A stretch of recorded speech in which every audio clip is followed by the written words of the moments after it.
você já deve ter ouvido falar, e muito, sobre a aprovação da reforma da Previdência. Na TV, no rádio, em sites de notícia. Mas afinal, o que isso muda na minha vida e na sua?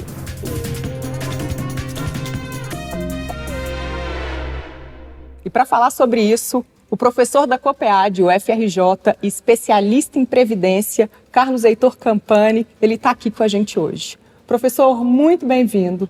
Muito obrigado. Olá, Gisele. Olá a todos que nos acompanham. Vamos responder então já essa primeira pergunta. Como que a reforma da Previdência vai impactar a vida dos brasileiros? É um bom ponto para a gente começar. Então, primeiramente, é muito importante frisar que para aquelas pessoas que já têm o direito de aposentadoria na regra antiga, elas mantêm esse direito. Muitas dessas pessoas continuaram a trabalhar por motivos diversos. Por exemplo, quanto mais a pessoa contribui, maior é o benefício. Lícito. Essas pessoas permanecem nas mesmas regras antigas. Isso é muito importante. Para aquelas pessoas como eu, como você, que estão no meio do caminho, haverá regras de transição.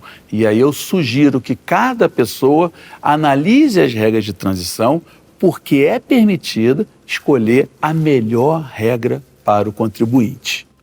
Bom, é fato que nós iremos trabalhar um pouco mais, iremos contribuir um pouco mais. Isso, para mim, eu comparo com o copo meio cheio, meio vazio. Essa é a parte meio do copo meio vazio, né? Ninguém gosta de ter que trabalhar um pouco mais, contribuir um pouco mais. Mas por que estamos tendo que contribuir e trabalhar mais? Porque nós estamos vivendo mais, nós estamos tendo mais saúde para viver. Então, essa é a parte do copo meio cheio. É natural que ao viver mais, nós tenhamos que trabalhar e contribuir mais. Com essa nova Previdência, com essa reforma que foi aprovada no Congresso, eu tenho muito mais confiança no futuro do nosso país. E professor, quais são as principais alterações que foram aprovadas? Então vamos lá. A gente tem 3 pontos a destacar aqui. Primeiro é durante a vida laboral. Então ali a gente contribui. Então a nossa contribuição ela vai mudar um pouquinho. Tá? Então, para quem ganha um salário mínimo, a contribuição vai cair de 8% para 7,5%. Então, isso indica que o trabalhador vai ter um salário líquido um pouquinho maior. Para quem ganha próximo ao teto, vai contribuir com um pouquinho mais do que os antigos 11%. Então, isso, na minha visão, faz total sentido. Quem tem menor salário, contribui menos. Quem tem maior salário, vai contribuir mais. Uma outra mudança é na fase do benefício, ou seja, quando a pessoa se aposenta. Então, a regra de cálculo do benefício mudou. Então, agora, o cálculo vai ser em função da média de todos os salários, claro, corrigidos pelo INPC, o Índice de Inflação, né, calculado pelo IBGE, e dessa média vai ter um escalonamento. Se a pessoa trabalhar o mínimo para se aposentar, ela vai ganhar 60% dessa média. E se ela trabalhar bastante, ela pode inclusive ganhar 10% a mais que a média salarial. E por fim, a outra mudança muito importante, que eu acho é o pilar fundamental dessa nova Previdência, é que é o momento da aposentadoria. Então, quando podemos nos aposentar? Então, antigamente, havia a aposentadoria por tempo de contribuição. Essa aposentadoria vai terminar, como, aliás, já é a via de regra mundo afora nos países desenvolvidos e aqueles economicamente, principalmente socialmente, mais desenvolvidos. Então, haverá somente uma maneira de se aposentar, que será através da idade mínima.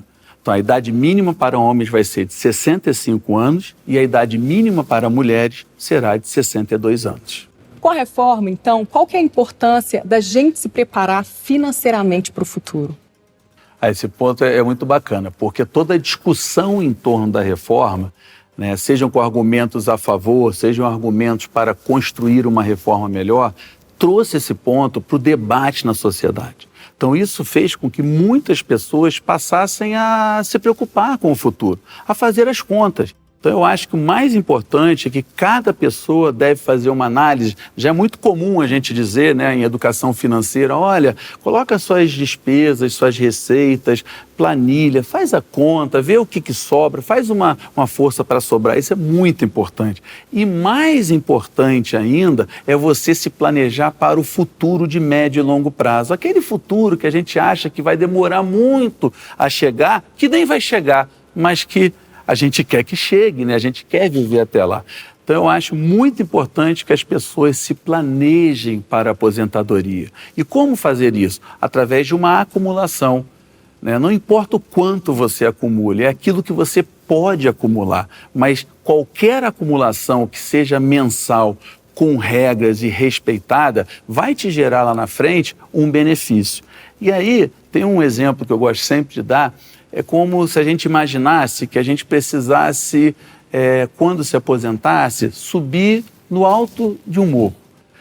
Quanto mais cedo eu começo a me preparar e a subir esse morro, mais fácil fica de eu chegar no pico. Isso é exatamente a mesma coisa com a acumulação financeira. Quanto mais jovem eu começo a fazer esse planejamento, eu começo a me preparar, a poupar, mais fácil fica. Menos eu preciso poupar para gerar uma qualidade de vida lá, um extra, um adicional de renda ao INSS que vai garantir uma qualidade de vida que eu assim desejo. Então essa eu acho que é a principal dica que fica de todo esse debate da reforma e dessa nova previdência no nosso país. Então cada pessoa deve planejar.